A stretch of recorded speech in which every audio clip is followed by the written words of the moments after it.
Arrêtons de faire semblant. Hein. Les États-Unis, ils défendent pas la démocratie. Ils défendent leur domination.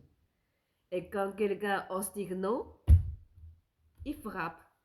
Aujourd'hui, c'est Venezuela. Hier, c'était un autre pays. Et demain, ça sera encore ailleurs.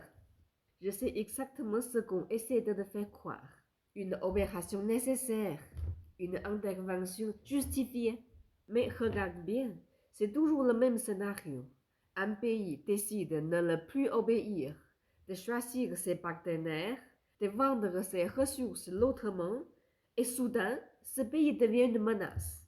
L'Amérique latine n'est pas un arrière-cour.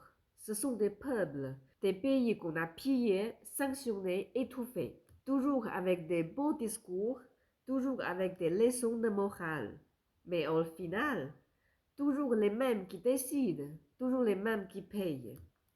Basta ya, basta de hipocresía.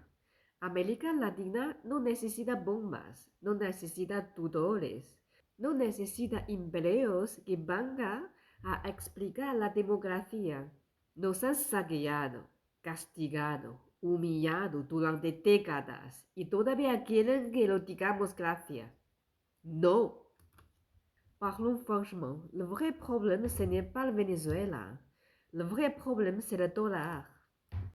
Tant que tout le monde dépend d'une seule monnaie, celui qui contrôle la monnaie contrôle le monde. Mais le jour où certains pays disent « on peut commencer l'autrement », alors là, la panique commence. Ce n'est jamais la taille qui fait peur, c'est la fissure. Un barrage ne s'effondre jamais d'un coup, il commence par une petite faille. Le Venezuela, c'est cette faille, visible, symbolique, intolérable pour un empire.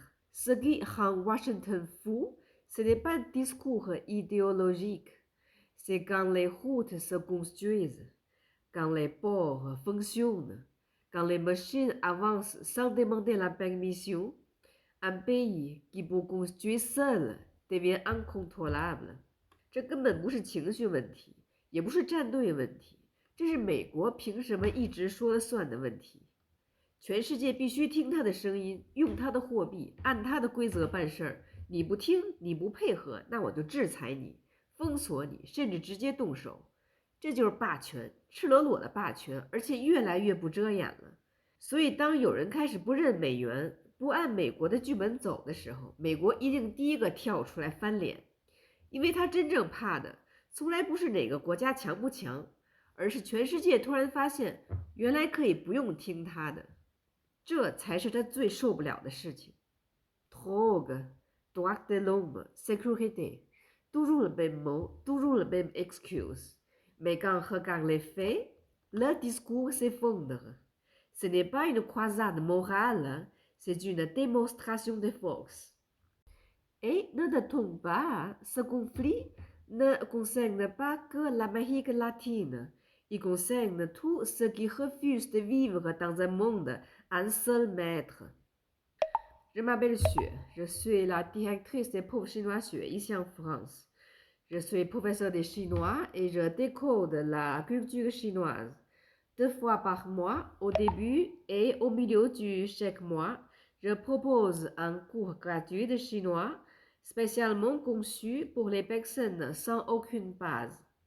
Si vous voulez découvrir la langue chinoise et comprendre la culture, vous pouvez réserver via le lien sous cette vidéo. Aujourd'hui, ce que j'ai dit, c'est juste quelque chose que j'ai ressenti profondément ces derniers temps. En tant que mère, en tant qu'épouse, en tant que fille. Ce qui se passe en ce moment-là est profondément douloureux à voir. Et ce qui est encore plus triste, c'est que ce n'est pas la première fois. J'aime mon pays, j'aime ma famille, et sincèrement, j'espère que le monde retrouvera la paix, et j'espère que plus aucun enfant n'aura à subir la guerre, ni à payer le prix des jeux de pouvoir des adultes. Prenez soin de vous. À très bientôt.